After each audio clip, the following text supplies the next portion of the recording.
This is a public service announcement sponsored by Just Blaze and the good folks at Rockefeller Records.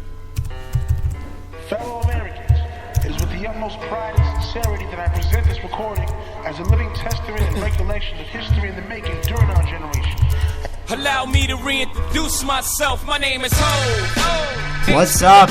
It's Noah Taborda here on Tuesday on Spreaker.com in association with National Sports for Full Court Press.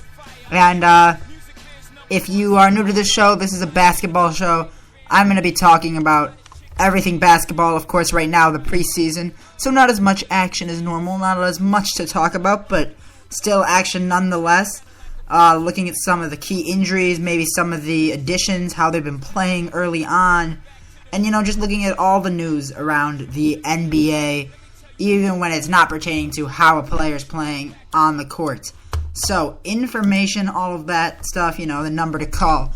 224-563-8444 is the number. Again, that is 224-563-8444. You can like our Facebook page. It is Blake and Noah, LA to Chicago. That's my other show that I do on Sundays with my co-host Blake Devine.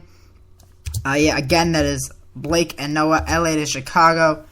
And you can like the Twitter at Blake_and_Noah.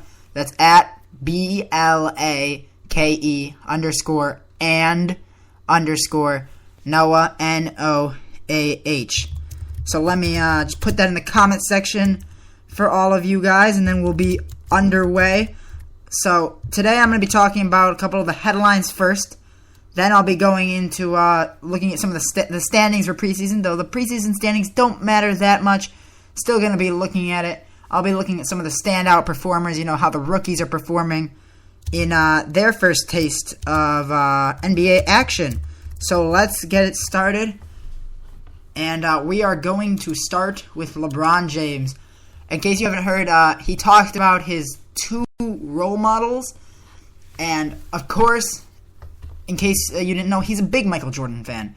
And he said that his number one role model is, of course, the greatest player of all time, Michael Jordan. So that's his first role model. And everybody knew that one. He said, I watch Jordan more than anybody, for sure. But, and this is where it gets interesting, but I'll watch tapes of AI. That's Allen Iverson too. I don't take anything from AI. Well, I do. His will. He says he was 6 feet, but AI was like 5'10 and a half. Do we even want to say 160, 170 pounds? Do we even want to give him that much height? And he played like a 6'8" two guard. He was one of the greatest finishers we've ever seen. You could never question his heart, ever. He gave it his all. AI is like my second favorite player growing up after MJ. So, that's an interesting one. Allen Iverson, lots of people dislike Allen Iverson. I know that Jake Liker, one of the people who does the Rookies Roundup, we had a debate a little while back about Allen Iverson versus Tracy McGrady. He doesn't like Allen Iverson, doesn't think he was that great, doesn't think he deserved to be a Hall of Famer. On the other hand, I do, but I don't know, it's an interesting role model. I would expect it to be more of a Dr. J, Oscar Robertson, somebody who plays more of his type of position. Not a guy like Allen Iverson. I understand the will, but, I would expect him to have a different role model.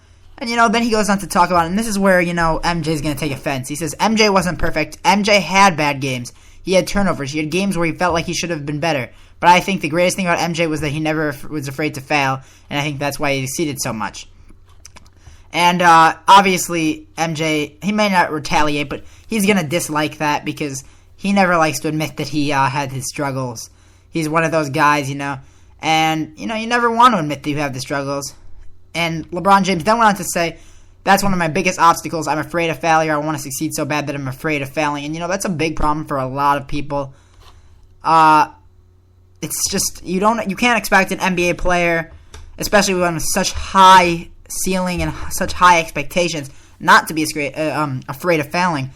And that's a lot of the pressure that we, as fans, what the media puts on him. When you say to a player, well, you're supposed to win MVP, it's a lot of pressure. And when you don't win MVP, you get criticized. So you gain this fear of failure because of what other people think. And, it's unnecessary for him to have it. You got to work through it. Every great player has it. And he just really wants to be able to shed that off. He wants to not have that fear anymore. He wants to be more like MJ. So he respects him. He also takes he doesn't say like he's perfect or anything. But I think that in the end he's kind of giving him like praise, not insulting him for having his mistakes, because he says that he works through it and that he wasn't afraid of it. Now, on to J.R. Smith. He just said that he wants to start. Everybody wants to start. That's the truth. And J.R. Smith said, I've always wanted to start. Everybody knows that. I won the Sixth Man Award last year, so I felt as though there's nothing left to prove at the Sixth Man spot. But at the same time, if that's what my team needs me to do, that's what I'll do. And what I really like about that is, he says he wants to start. He would be coming off behind Amon Shumpert, who I do think should start anyways. But, that's a real player. A guy who's not going to say, no, I'm playing or I won't play. He's saying, you know what? I really want to. But if push comes to shove, I will play sixth man. I'll do what the team needs me to do because I'm willing to sacrifice my own good for the team. And that's what a real basketball player does. I really dislike basketball players who complain and say, I'm not going to play if I don't get this many minutes or all of that. I think that's really irritating and disgraceful. You're a man. You're a basketball player. You're paid to do it. So do it. Stop complaining. Play the minutes you have. If you want to start, then prove it on the court with the minutes you get. If you can't prove it on the court with the minutes you get, why should you be able to prove it with more minutes? But yeah, I really like what JR is doing right now, putting the team above himself. Now to the next story, and let's go to some waiving, some releases. And we're gonna start with the Spurs right now. The Spurs have waived veteran Corey Maggette. Corey Maggette's played many years in the NBA. Let me see here. I believe he's played. How many teams has he been? He's been on a lot of teams. This would be his 14th year if he gets picked up by a team. Wow, I don't think he's been on the same team twice. 2 years. Let me see this. Has he been on the same team? Oh, that's game log. No, no wonder. Let's see. He started out his career with the Magic for 1 year. Then he went with the Clippers up until 07-08, having a lot of good years, actually. Then Golden State, he played with Milwaukee, then Charlotte, Detroit, and now, of course, getting waived by the Spurs. But, he's been on a lot of teams. He's been a solid NBA player, career average of 16 points a game. So, when he gets his time, when he can play well, when he gets his time, he plays well. He's a pretty good contributor to the team, but he's getting waived. And one more player getting waived as well, former Texas point guard Mick Kabongo has been waived. Just drafted, actually. Drafted this year. Let me look at what team he went to. I don't believe he went to the Spurs. I believe he is Canadian, by the way. He was drafted. I pulled that up. He was drafted, this year in the draft. And he used to go to Texas. He's from Canada. He's one of those players that's just terrific. Looked like he was going to be a top player. And, he was drafted. Let's see. He played 2 seasons with the University of Longhorns before being undrafted in the 2013 NBA draft. So the Spurs picked him up, undrafted, and they have just waived him. So really, he did not turn out the way he wanted to. But that's what the Spurs have done. They've decided to get rid of them. And, they had no need for them. They already have such a strong roster. Now, Heat's Odin was able to play.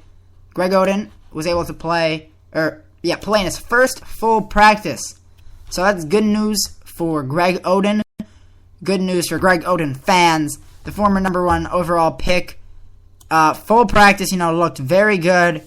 And it's the first time, in a long time, and he's really getting close to playing his first NBA game in 4 years.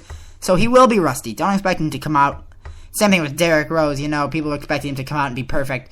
But don't expect him to have, a terrific game. I mean, you shouldn't be expecting terrific games during the regular season.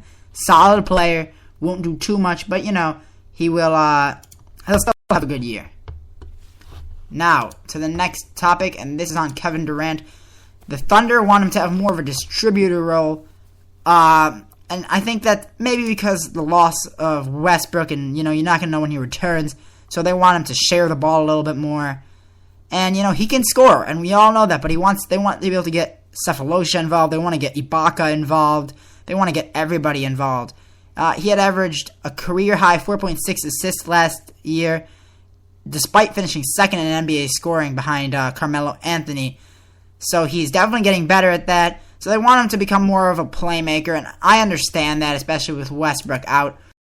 I think that if Kevin Durant is a man, he'll take it like a man, and he'll say, you know what, sure, I'm not going to get as much I'm not going to get as many points, but that's part of life, and he should definitely just leave it, and he should be like, okay, I'm going to pass the ball, but I'm going to get my points too. I deserve my points, and I think he will get his points. But, yeah, I think that it's tough because he's so used to scoring. It'll be interesting to see how he does. I think that it's tough, to change your game plan completely because of injuries and stuff. But I think he'll be able to do it. If he's truly a great player, he'll be able to do it.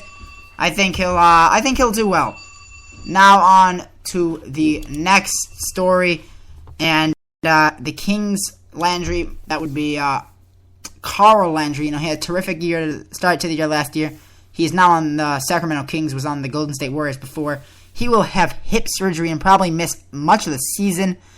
He tore his left hip flexor during a practice, and he'll miss 3 to 4 months. He's signed a $26 million 4-year contract after averaging 10 points, or almost 11, 6 rebounds, in 23 minutes off the bench for the Warriors, and he helped them reach the second round of the playoffs. So they paid him a pretty good amount of money, and now he's injured. It'll be interesting to see if he has, an injury waive in there, or possibly an injury clause, maybe lower the amount of money they are going to have to pay. Now we are going to another injury, and this is Jarrett Jack of the Cleveland Cavaliers, another former Warrior. He was one of the top 6 men. Really helped for Stephen Curry coming off the bench. He's going to miss at least 10 days, so not that long, but he has inflammation in his knee, and Carrick Felix has a sports hernia. Also, Sergei Karasev will also leave the Cavs to obtain his work visa, but he will be back for Thursday's game against Detroit. Jack, he's a free agent, and he's just been really, really phenomenal. I think that he's going to have a really good year. And the Cavs, they're approaching their opener. It's the 30th. Right now, of course, it is the 15th. So that means 15 days away, and center Andrew Bynum has remained on the sideline while he works on his knees, and Tyler Zeller is out after having his appendix removed and hurting his hip. So the Cavaliers, one of their big issues preseason was health, and it's not looking like their health is going to keep themselves up there. And as I said on my prediction show last week, if they can't stay healthy, I can't put them in the playoffs, because you need a healthy team to make it, especially when you have so many question marks as it is. Now, to another injury in the NBA. The Pistons Jennings, in case you don't know, Brandon Jennings, one of their big signings for a team that, went out got Billups. They went out got Jennings. They went out got Josh Smith. So they really bulked up their team, and he will be out for 3 weeks and miss the start of the regular season because of an impacted wisdom tooth and a hairline fracture at the base of it. So, that may not sound like that bad, but it's pretty substantial because, the hairline fracture at the base of it, it can keep you out for a while. And he's going to be reevaluated after a 3-week immobilization period. So he could actually be extended, but I doubt it will be. He's the second member of the Detroit backcourt to go down in the preseason. Rodney Stuckey also went out for 3 to 4 weeks with an injured thumb. So, once again, another team that went out and really improved themselves this offseason, losing players and losing momentum for going into the regular season, and it's not helping their shots to make the playoffs. One more injury before we talk some Derrick Rose, and we're going to talk about Trey Burke. Trey Burke had a finger injury, and it's come to the forefront that he will have finger surgery to try to make that finger a little bit better, because he was their first round pick, and they do need him to be good. he fractured his right index finger, and he was acquired in that trade. So you don't want to lose a person you traded for. And he's supposed to start, of course. He averaged 18.6 points per game, 6.7 assists, 3.2 rebounds, and 1.6 steals for Michigan, and helped them go to the NCAA title game. And he broke his finger during the preseason game last night versus the Clippers.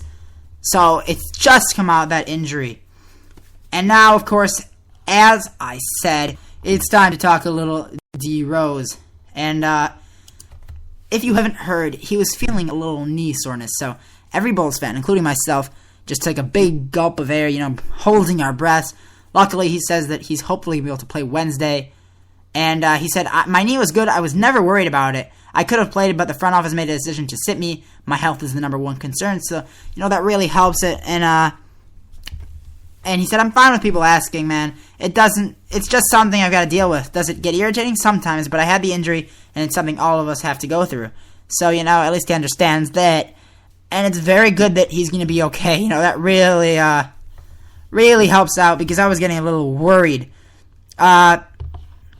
Also, Joakim Noah is feeling better. So this Bulls team all starting to get healthy, getting started to get healthy at the right time. And that's very important for this Bulls team, especially with all of their injury concerns. So now that I have done, the predictions,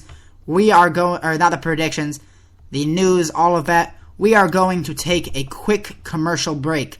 When we get back, we're going to be talking the scores, some of the standout performers, and standings, so stick around. Your presentation of national sports is brought to you by Spreaker.com. Broadcast and listen to news, radio, and music with one low monthly rate. Your show will be right back after this word from the local stations.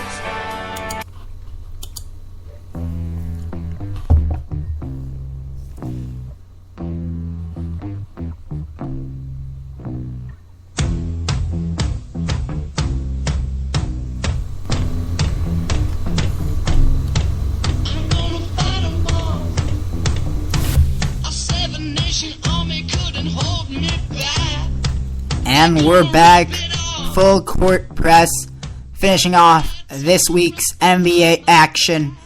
And we just did the headlines from the week, all of the injury news, releases, and of course, a little LeBron James talking.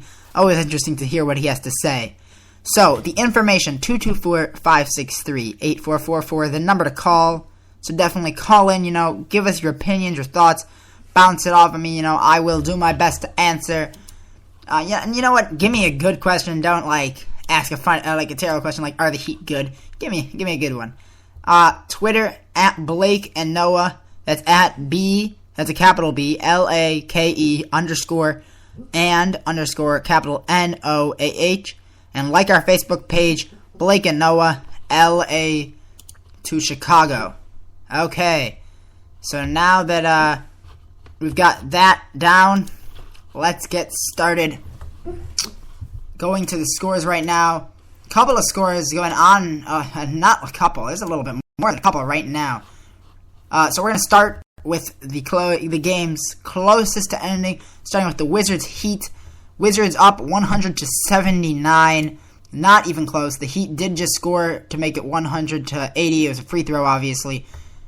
The Washington Wizards being led by Bradley Beal, 4 3-pointers, and ends up right now with 29 points in 31 minutes. John Wall, 13 points, as well as Trevor Ariza. Al Harrington off the bench, 14 points, and Glenn Rice Jr., the rookie, with 8 points. So this team looking very good. On the other hand, Miami, LeBron James, 24 minutes, 10, 4, and 4. Dwayne Wade, 14, 5, and 1, and Chris Bosh, 13, 8, and 2. They're being led off the bench by Shane Battier with 14 and Roger Mason Jr., one of their off-season additions, with 11 points. But the Wizards look primed to close this one out with a win. Now, the Bobcats, they're 1-2, facing off against the undefeated 2-0 Cavaliers. They're up 87-72. They've gotten 13 points from Henderson, 12 from Walker. Tied with 11 points, you've got McRoberts and Ramon Sessions, and then Ben Gordon has 10. Those are the players really leading the Bobcats. On the Cavaliers side, Irving has gone for 15, 4 and 4. Tristan Thompson not having his best game, 4 points, 4 rebounds. Center starting right now because Verajao not feeling at his best, a little injured right now, trying to make sure he's okay. Henry Sims is starting, 8 points, 9 rebounds, 1 assist. So a decent start to his preseason. CJ Miles is definitely their best player right now off the bench, 15 points. But, as I said, they're missing Jarrett Jack. They're missing Carrick Felix. They're missing Sergei Karasev, missing Zeller, missing Verajao, missing Bynum. When all these players come back, that's a substantially better team. Now, to a matchup between the new look Nets. They're 2-1 against the 1-3 Celtics. And the Celtics currently lead 57-56, so it's a tight one. 2:15 remaining in the third quarter. Celtics being led by Jeff Green and Jordan Crawford, who are both tied at 10 points. Off the bench, Chris Humphries has 10 as well. Of course, these are the two teams, remember, that had the trade, sending Paul Pierce, Kevin Garnett, and Jason Terry in exchange for Marshawn Brooks, Chris Humphries, and Gerald Wallace. Marshawn Brooks has yet to score. Gerald Wallace has 4. Humphries definitely the best right now out of that trade. On the net side, Garnett not playing, Terry not playing, but Paul Pierce has 4 points, 10 rebounds, 5 assists, so not scoring much, but he's definitely getting the other numbers up. Andre Bloch has 14.6 rebounds and 1 assist, and Brook Lopez tearing it up, 20 points, 4 rebounds, and an assist. Joe Johnson struggling. He's 0 for 3 from three-point land. He's only got 6 points, 1 rebound, and 1 assist. Now to the next game. By the way, the Nets have just taken the lead, 59-57. Milwaukee, Memphis, they're at halftime, 54-49. The Grizzlies have the lead right now. The Bucks, only one player over 10 or into double figures, and that's Luke Ridnour. He's got 10 points, 1 rebound, and an assist. The Grizzlies have 2. Quincy Pondexter has 17, and Gasol, that is Marc Gasol, 11 points. So the Grizzlies lead right now. Still got 24 minutes left to play. OKC up against Denver.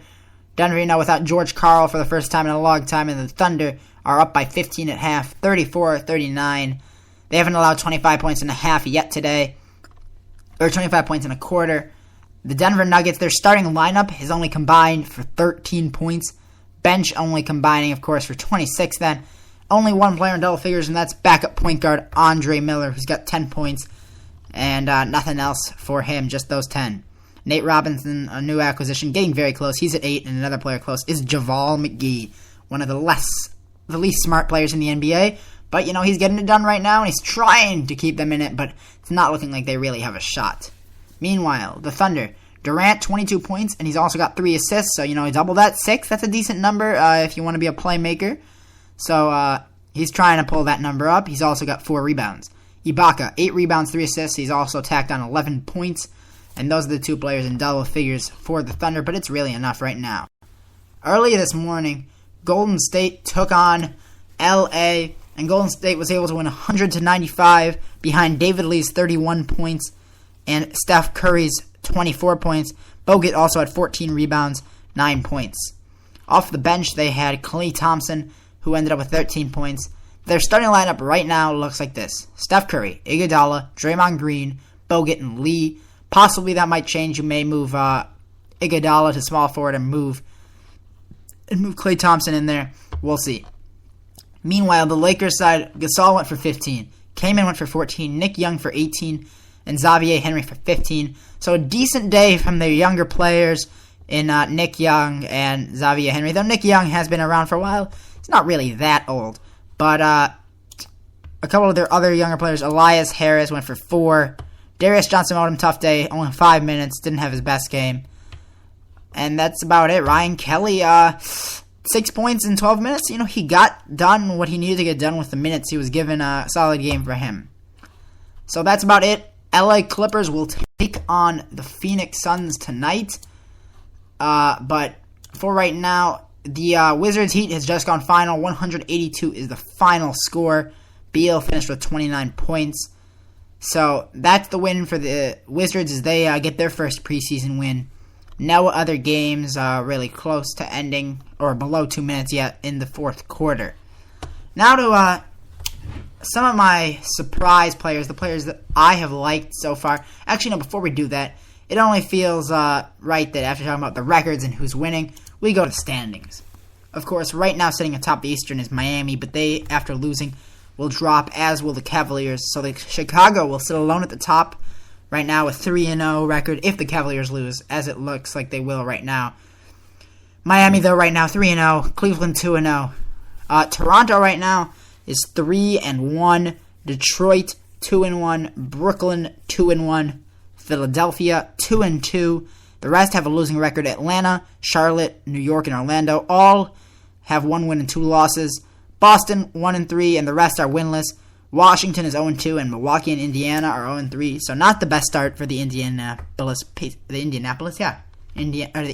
Indiana Pacers.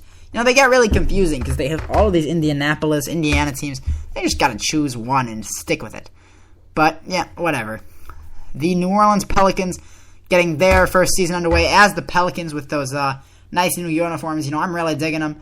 And they are getting off to a good start, 4-0 so far this preseason. They're up top right now, followed by Phoenix, who's 3-0, and then Oklahoma City, who's 2-0.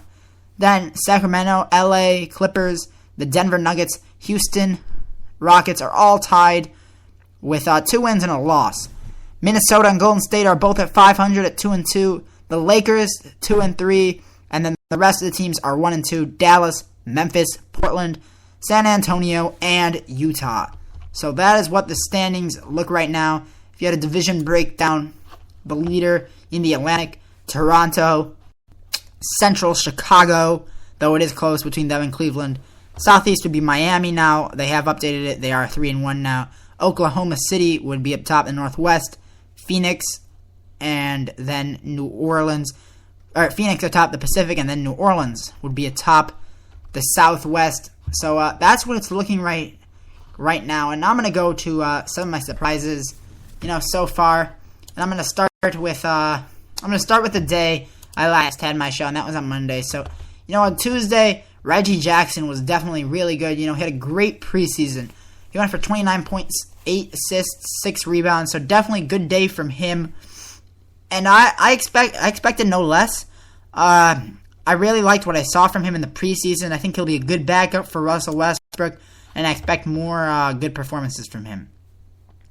Then, on Wednesday, Anthony Davis, 29 points and 9 rebounds, but he wasn't my surprise player.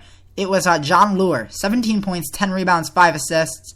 The former Wisconsin player definitely looked good against the Mavericks, though the Mavericks did end up winning the game. But still, nonetheless, impressive game from him. And, he's trying to work to get his tick. Hasn't really gotten the time, he wishes he gotten, but if he keeps playing like this, he will. Now, Andre Drummond for the 10th. 21 points, 11 rebounds. Definitely looking good. Will Bynum also impressive. 28 points, 4 rebounds, and 6 assists. Now, to Friday, we're getting into that weekend. And Damian Lillard really was the best player, in my opinion. His finally kind of broke out of his not really great scoring slump. But the Cavaliers versus the Magic, there was only one player I really could give this to for this week. And that would be Anthony Bennett. And we currently have a call from Blake Devine. Blake, how you doing? Yeah. So, we're just talking about all the preseason action, the best players. So, yeah. Yeah, I would just like to say I really think that Kobe Bryant, when he's healthy, when he is coming back, which I'm not sure yet, I really do think people need to look out for him and realize that he is still an elite player, and he is an elite level talent that could be a definite all-star, in my opinion, and also just somebody that, a possible really, really dark horse MVP candidate because the Lakers will be so bad. He could be averaging close to 30 points a game if they let him do that. It just really depends on how many minutes he's going to be allowed to play this season. But I really do think that he can have a breakout year. Well, I wouldn't call it quite a breakout year, of course, because he's already broken out hundreds of times over and over again. Because, I agree with you. When he's healthy, he's still one of the best in the NBA. People will say, he's getting older or he's an injury liability. But I do agree with you that he's still a really good player. My only worry is that he rushes himself back onto the court because an Achilles injury is one of the hardest to recover from. And he may rush himself back on. He may stay healthy, but he may not play as well, and that could definitely tarnish, what people think of him right now. I do think he'll come back a little earlier than he should because he is Kobe Bryant. And, he may will himself to a really good season. MVP, I'm still going with LeBron. But, I do agree with you that he still has the caliber to be an MVP type player and definitely an all-star. Yeah, good points there. Also, I just want to ask you, which team do you think will win the Pacific, the Clippers or the Warriors? Well, that's a tough question. I really like the Warriors, but I don't think they're quite there yet. Of course, they did play today against your Lakers, Blake, and they played early on in Beijing, which was interesting, very early in the morning, and they won 195. And their bench, they didn't look very good. Seth Curry got 0 minutes, didn't get any time at all. Klay Thompson got a lot of time off the bench. He went for 13 points, but Draymond Green didn't perform well. I don't think their bench is really quite ready to win the division. Meanwhile, you look at the Clippers that are going to play tonight. They're 2-1 in the preseason, but they have looked good in the 2 games they've played. And I think Doc Rivers, automatically makes them a contender. And I think the Clippers right now look like the better team. Okay, yeah, go LA.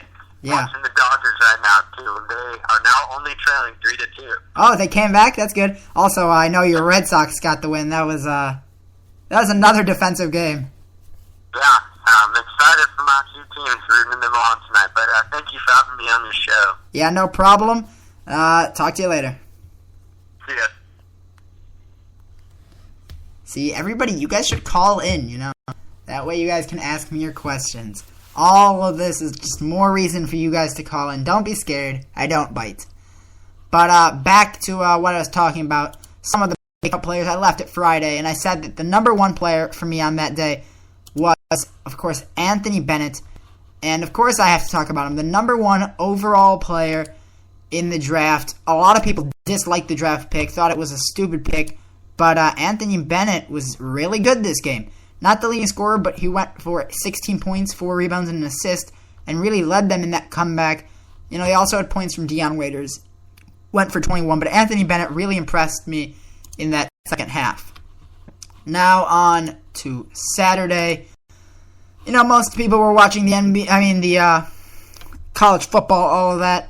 Maybe the MLB playoffs, but there was still NBA action, and Taj Gibson went off. 18 points, 8 rebounds. Been very impressive this preseason. I think if he continues to play this way, he might give Boozer a run for his money as a starter. And definitely give Mirotic a run for his money as the starter when Mirotic comes over from Real Madrid. Now, to Sunday. See, we're getting very close to today. We have Al Horford and Anthony Davis tied. 23 points for Davis, 9 rebounds and an assist. Al Horford, on the other hand, 21 points, 6 rebounds and 3 assists. They both looked really good. Anthony Davis, now that's twice that I've mentioned his name as some of the top performers. Definitely making an impression on me early on. Now to my final preseason top performer, and it's going to be Kenneth Reed. 22 points and 9 rebounds. But, no, I'm going to give it to DeMarcus Cousins. I didn't even realize he was there. Look, DeMarcus Cousins, 31 points, 11 rebounds, 3 assists. Yeah, that definitely outweighs Kenneth Reed's 22 and 9. Got to give it to Cousins. Terrific game, and if he can continue to play like this, it'll really help get people's minds off of what an immature person he is. But great game from him nonetheless. And with that concludes our NBA show. That concludes Full Court Press episode 2. Yeah, as I told you, a shorter section, but thanks for being on, and it's been a great show. Play it, share this with your friends, put it on your Facebook. Like our Facebook page, Blake and Noah, LA to Chicago. Call in if you can still text me or call me, if you have any questions after the show, or tweet it to us at Blake and Noah, or comment on our Facebook page. Thanks for tuning in. It's been a great show. I'm away down. I'm away down. What the one that was trying to keep me way down.